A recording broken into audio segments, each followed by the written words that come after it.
Hi, it's Dwyer, gamblersadvisory.com, dwyervip.com. This is that rare second video in the same day, because it looks like I have a mutiny on my hands with my early thoughts video on Anthony Joshua versus Wladimir Klitschko. Before I go further, let me say, remember, the opinion you should follow should be your own. Just consider this video to be a second opinion from a complete stranger online.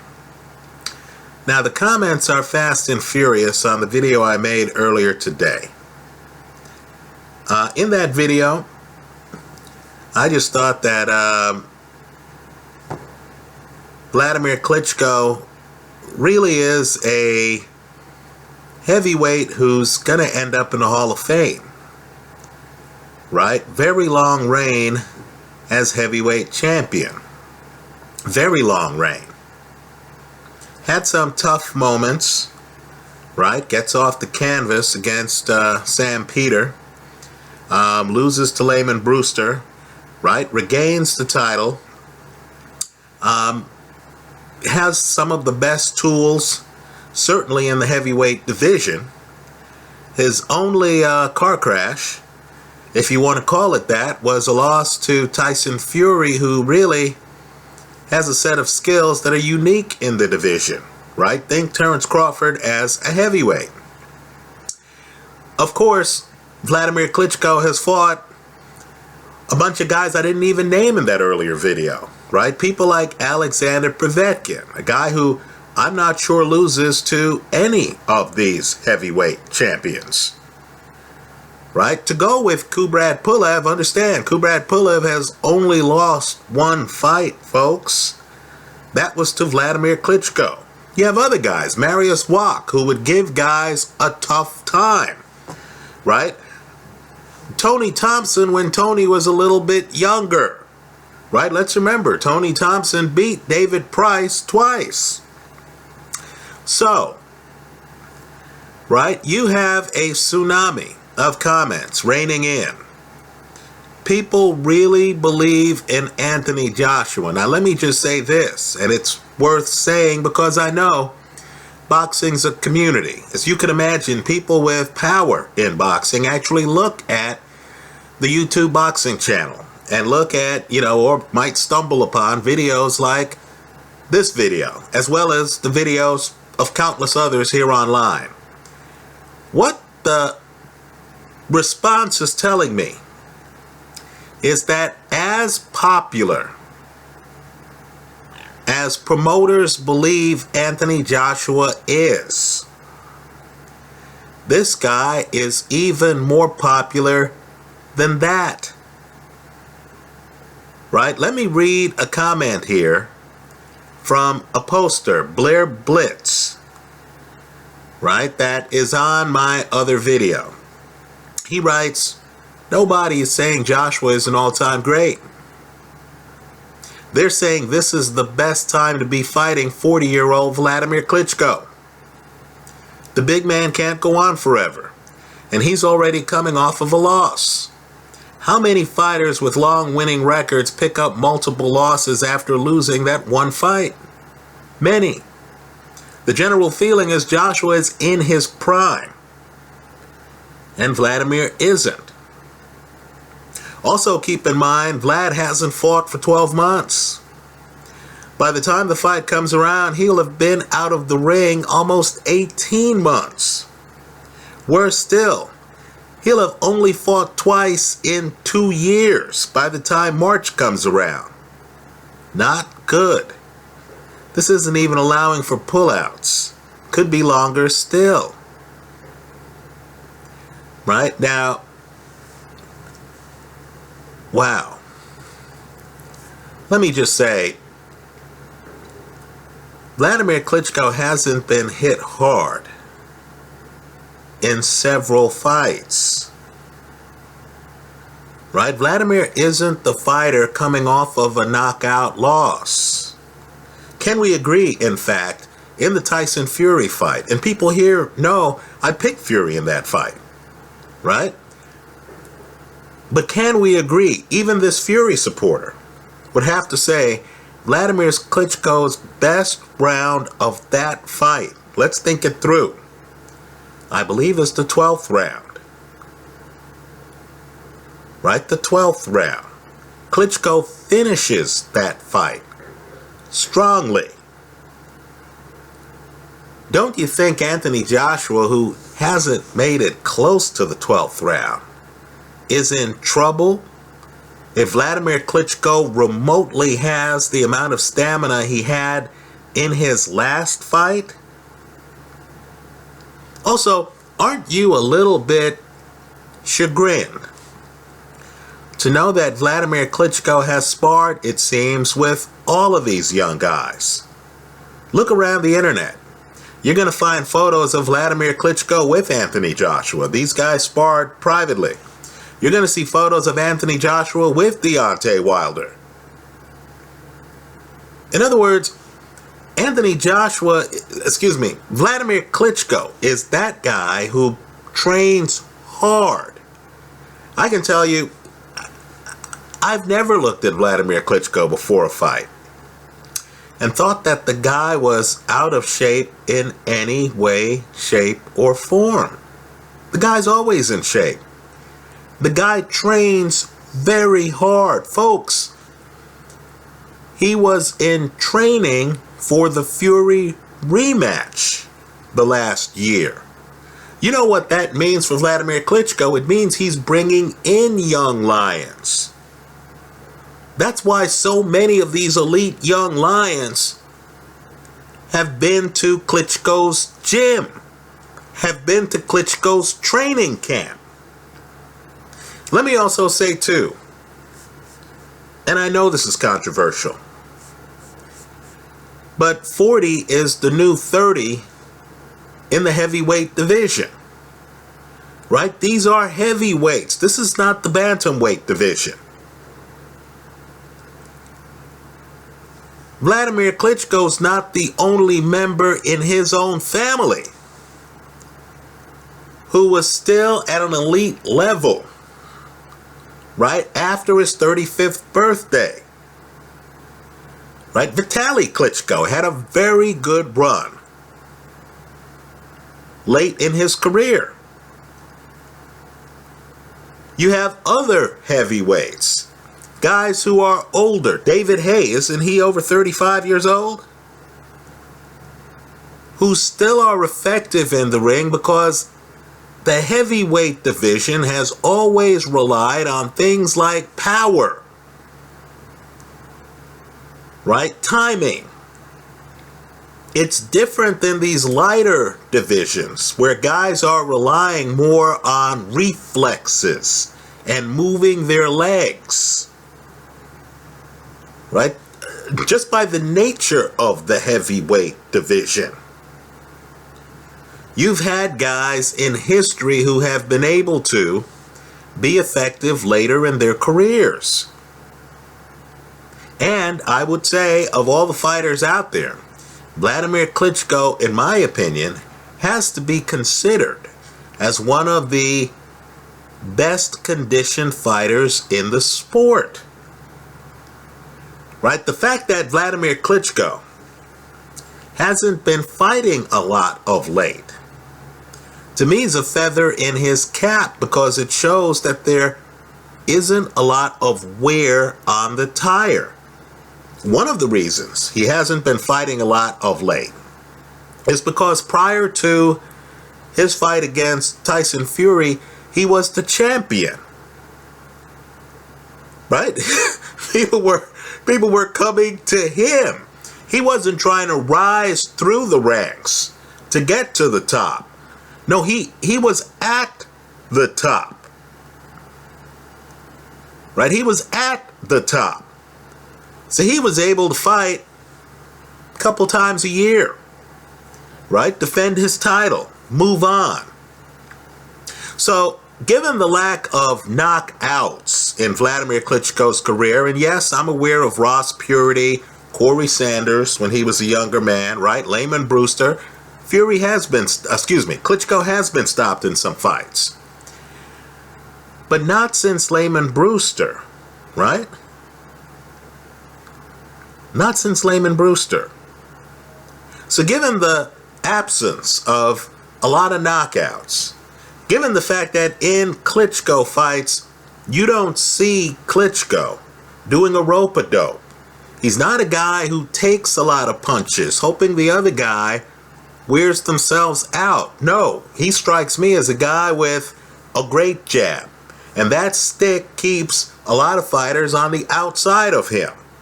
Then he has certain skills where if a fighter like Povetkin slides inside, Klitschko knows how to grab him. Now, with regard to Joshua, because I think even his supporters, and I'll concede, they're far more of you than I expected. I think even his supporters concede what Deontay Wilder has said publicly, that he's faced D-level competition. Right? With Klitschko, I can say, wow, he's fought. Just think of the best heavyweights in the UK. The best. Right? With Wladimir Klitschko, I can say, you know, he's fought Tyson Fury and David Haye. Right? Think about it. He even fought, for the David Price fans out there, the guy who beat David Price twice, Tony Thompson. Right? He fought him twice.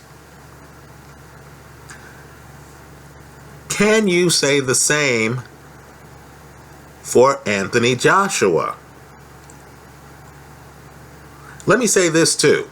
If you're fighting Wladimir Klitschko, don't you have to be prepared to clinch, to survive, if you get hit with the kind of ammunition that he's hit other guys with? Right? We remember the Tony Thompson-Wladimir Klitschko rematch, don't we? In fact, we remember the end of the first Wladimir Klitschko-Tony Thompson fight. Tony, by the way, doesn't make it the distance in either fight against Wladimir Klitschko. Right? I thought Tony was looking good until being stopped the first fight. The point, though, is he got stopped the first fight. Right? Klitschko still has power late in bouts. So, I believe the public here is just assuming, without visual evidence, that if Wladimir Klitschko hurts Anthony Joshua is going to be able to hold on for dear life. Clinch, Wladimir Klitschko. How's he going to do that, folks? Where's the fight? Seriously, where's the fight where Anthony Joshua gets dazed and confused in the ring and actually is able to hold on to his opponent and make it to the end of the round? Right? Leave that information in the comment section, because I'd love to check out that film. I don't know of any such film. Any. Also, there's this idea that the fight's in the UK and that the UK crowd is going to go wild anytime Anthony Joshua comes within 2 feet of Wladimir Klitschko. Right? And that Klitschko is going to find himself getting hometowned. Right? Where, you know, somehow the crowd is going to, you know, whatever Klitschko is doing, have Anthony Joshua so far ahead that the judges are going to start to, you know, pretend that they're the judges from the Kovalev-Ward fight. And they're going to start, you know, some narrative where Joshua, you know, is sweeping the rounds. Right? Does anyone realize that most of Klitschko's fights, look at the KO percentage, most of his fights don't go the distance.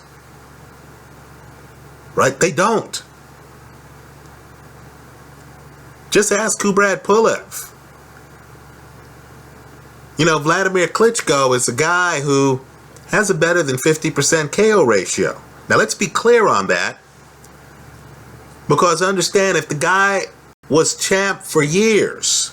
Many of those KOs came against elite competition. And so, I'm just wondering, if Klitschko comes out and he starts throwing a jab, and understand the problem with the jab is it speeds up the fight. You don't get to just stand around and look at the guy and, have the rounds go by. No, you're actually dealing with something that's up in your face. Look at the Klitschko-Ray Austin fight. Right? Klitschko's hitting him with a jab. Ray Austin is getting blinded by the jab. Then Klitschko starts throwing left hooks. Folks, he hasn't even opened up yet. That big right hand, one of the best in boxing, isn't even thrown. And he drops Ray Austin. Right? So Anthony Joshua, a guy who's stiff, a guy who's vertical, why are you certain that he's going to be able to dodge Klitschko's jab? I hope we're not confusing Anthony Joshua with a fighter with more bounce and more vertical game like Alexander Povetkin. Or with Tyson Fury, a guy with a back foot game who's outside, who has his own jab. Right here you have a guy who's upright. He's facing Wladimir Klitschko, and we're all certain that the fight's gonna somehow go the distance where the home crowd and judges are gonna matter. And we're certain that Anthony Joshua, who's never gone 12 rounds, is gonna be able to dodge Klitschko's jab, still be fresh in the later rounds. To what? Get a decision? Seriously, isn't Anthony Joshua's only chance, realistic chance of winning this fight, to do so by KO? Right? Understand the value of a hedge. I personally feel that Klitschko wins the fight. But your hedge is really your plan B, where your plan A fails and then your plan B holds and you're laughing to yourself and you're saying, well, I guess this plan B ticket cashed. And then you're in line getting your money back with a profit from the casino. If Anthony Joshua only has one path to victory, and if the casino has made Wladimir Klitschko the underdog in this fight, doesn't the bet make itself? Klitschko to win, you're getting better than even money odds, hedged with Joshua by KO. Right? I can't see a scenario where the guy with better stamina, or at least a proven track record, right? Proven track record of being able to survive the later rounds against people like David Haye, Tyson Fury, right? Alexander Povetkin. Folks, I've just named three of the best fighters in the division. Right? I can't see a scenario where the guy with the proven track record of having stamina late in the fight, who has the better jab, is somehow being outboxed by Anthony Joshua. I don't see that happening. So, some of the folks on YouTube are saying, hey, Dwyer, if you're so certain, why are you pushing a hedge? Why don't you just go all in on Wladimir Klitschko? Right? To those people, let me just ask the question, why do you think hedge funds exist? They're called hedge funds for a reason. Right? My goal is simply to make money. It's not even to be right. At the end of the fight, I just want to make sure that I'm in a position where I can say, okay, whatever I bet, I'm getting that back. And a small profit. Or a big profit. Right? Here, I think you're going to get substantially better than even money odds on Joshua by KO. Substantially better. Right? At least, what, a plus 150? A plus 200? And then on the Klitschko side of the bet, wow, they're giving you better than even money on Klitschko simply to win the fight. So understand, you don't have to bet an even amount on both sides of it. You can bet an amount so that you win the same amount if either side hits. If I'm getting a plus 200 on one side and I'm getting a, even money thing on the other side, I could fool around with it. If I believe that Joshua's only shot is by KO, I could even, take Klitschko to win and then take the under in the fight and buy rounds, right? The idea is that if you believe Klitschko's going to win and if you believe he's going to win by stoppage, why not win both halves of the bet? If Klitschko wins and gets the stoppage, right? But what I don't understand, and it's mystifying to me, and I congratulate Anthony Joshua on convincing so many in the public. But what I don't understand is how so many of you believe that a guy who beat Charles Martin to get the title,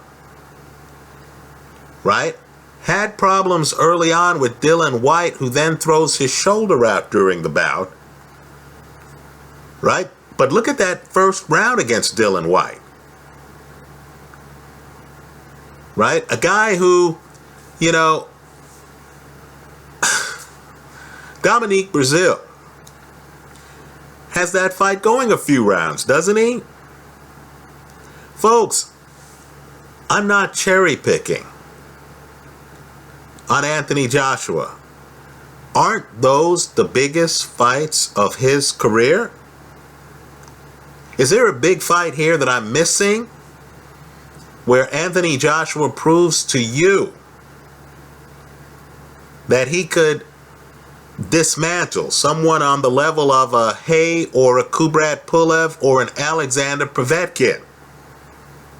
Right? 3 guys who lost to Wladimir Klitschko. How certain are you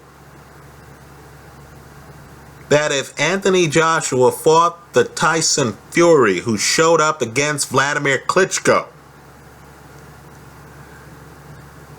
that AJ would have been able to have gone the distance in that fight? Let me raise one final thought. Okay, and I know this last thought's going to be by far the most controversial, right? Boxing's a brutal business, just like MMA. Now let's say in MMA you're Ronda Rousey, right? And you've had a Mike Tyson-esque type run where you're beating people in a matter of seconds in some cases, right? You're, viewed as dominant. And then you have your car crash after people have anointed you as a new paradigm, right? You're viewed as unbeatable. Even against Holly Holm, who, if you look up Holly Holmes's boxing record, was one hell of a boxer. Right? Look at the line in that match before Holly Holm, Ronda Rousey. Now let me just say this, right? When Rousey lost that match, in my opinion, there was no way to get back to the pedestal that the world had her on. I'm surprised she's coming back. Now let's say you're Anthony Joshua, right? People here online are certain of your chin, even though you got dropped, and the film's here on YouTube, by Dillian Whyte as an amateur. Even though David Price is telling people he sparred with you and he knocked you down in sparring. Right? Now you win the Olympic gold medal, right? Oh, here's a shock. Those games were in your home country. That last match was so close, wasn't it? You win the Olympic gold medal. You start your career with a string of knockouts that has people thinking of you as Ronda Rousey. Now he's at a fork in the road, because understand, if Joshua, who's a big name, were to fight, for argument's sake, Deontay Wilder, understand, even if Joshua's sanctioning body stripped him of his title, if he wins the Wilder fight, he'd have Wilder's title. He'd still be heavyweight champion. Also, the boxing hardcore would say, gee, of course he fought a credible opponent. He fought another champion. Right? You have Joseph Parker fighting Andy Ruiz. The winner of that fight is going to be unbeaten. Had Anthony Joshua wanted to fight the winner of that fight, it would have been box office. It would have been a bout between two unbeatens. Now he's pivoting instead to fight Wladimir Klitschko, who is proven. Now I applaud him for it. I applaud him 100%. But how do you, the boxing public, have any confidence in the idea that this might be a cash-out fight? You're Anthony Joshua. You're unbeaten. You're the champion. Let's say you privately know that David Price did drop you. According to reports, not knock you down, but knocked you out in training. Let's say you're tired of being the smiling black man in public who's trying to be corporate and media friendly. Let's say you just want to relax, enjoy your 20s, be young, be with your generation. Let's say you're tired. Let's say you're tired of all this nonstop training for the Olympics and now boxing, right? You're at a fork in the road. Now understand, even a critic like me gives him a puncher's chance against Wladimir Klitschko. He hits hard. He hits hard with both hands. Dylan White looks like he's been in a car crash at the end of their bout. Right? A big one. So, you sign on to fight Wladimir Klitschko. If he gets lucky against Klitschko, that legitimates his entire career, doesn't it?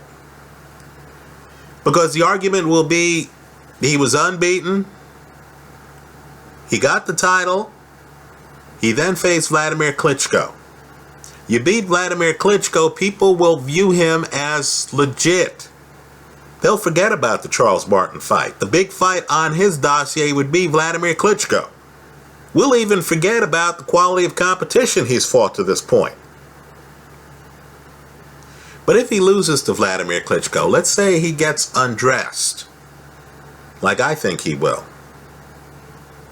on the level of Ronda Rousey getting undressed by Holly Holm, right? If he gets undressed, folks, he's going to have millions of pounds, right? Millions of currency. He's going to be financially set for life. Not that he isn't already, but he'll really be financially set for life, right? Huge payday against a big-time opponent, right? So if he loses to Wladimir Klitschko, how certain are you that multimillionaire Anthony Joshua is going to continue his career? Folks, he might not. Boxing is dangerous. You got a lot of people who were excellent fighters walking around with slurred speech. Some, Wilfred Benitez, don't even make public appearances. Right? Think it through. So, I'm not even sure if Anthony Joshua thinks he can win this fight. I'm really not. Right? I think this is a young guy who sees the tsunami of goodwill in his direction, who has made a decision to take on the most dangerous person in the room now that Tyson Fury is unavailable. Right? The only guarantee Joshua has is wealth. Right? If he gets lucky, he has superstardom. If he's unlucky, do you think he's going to go back to the middle of the line and try to work his way up in a dangerous sport to fight one of the other champions?